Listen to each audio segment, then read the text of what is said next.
Guys, thank you so much for coming in here to see me at Body by Design.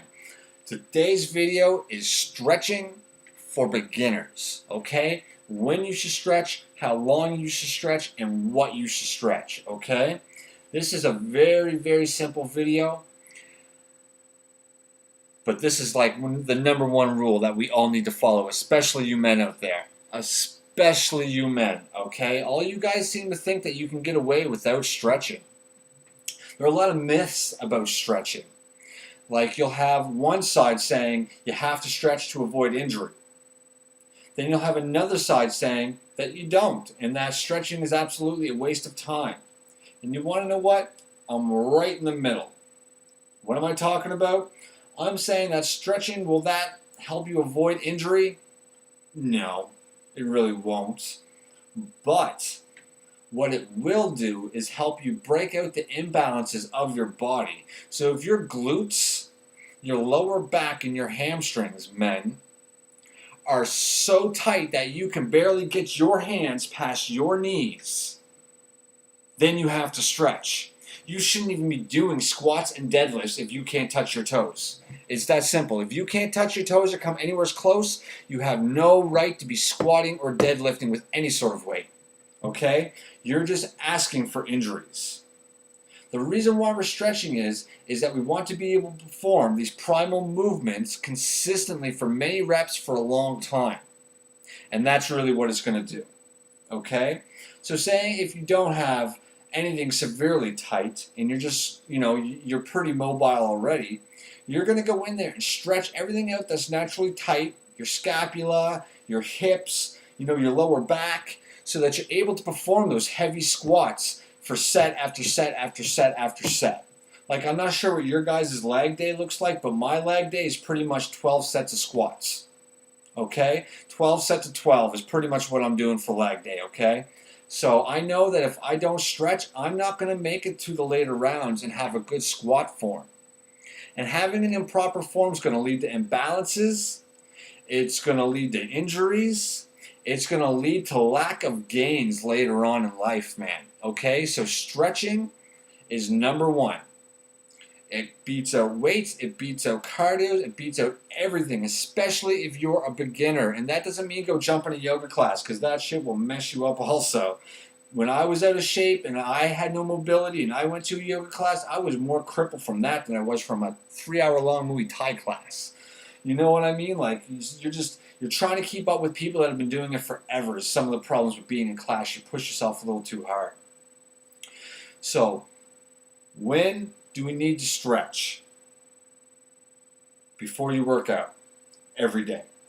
Okay? If you're lifting 3 times a week, you're stretching 3 times a week before you lift, and you're going to be stretching 3 times a week on top of this.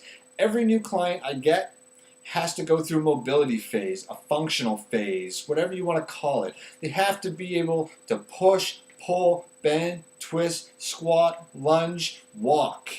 Okay? On top of having good posture. So in order for you to really build on these things, you must have mobility. So that means every day, go for a 30-minute walk, followed by a 30-minute full body stretch. Your whole body. Top to bottom. 6 days a week minimum. Until you can move properly. And start taking notes, okay? What's tight? Where is it tight?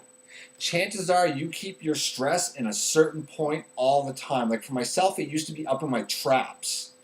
But when I noticed that, I started doing it every day, twice a day, flexing out my scaps, stretching out my traps and my whole upper scapula.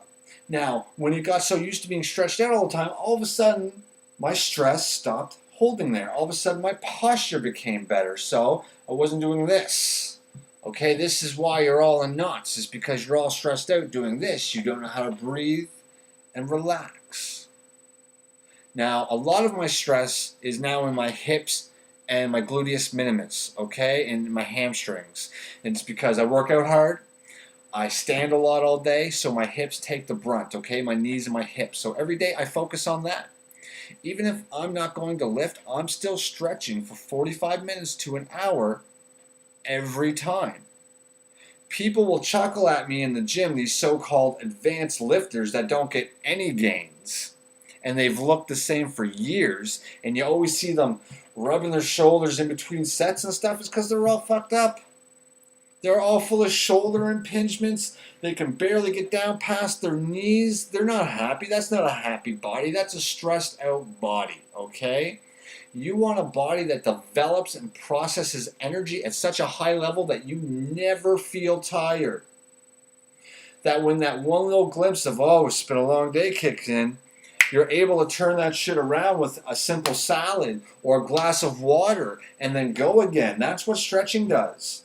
You want to lose fat? You better stretch. You want to gain muscle? You better stretch. And if you're an intermediate player to advanced player and you're not stretching before and after, maybe you're not so advanced. All right, guys. Again, this is Josh from Body by Design, and this is Stretching 101 for beginners. 5 to 6 days a week, half an hour to an hour long of stretching. Keep it simple, guys. Remember, it's never too late to live the life you could have lived. Stretch it out.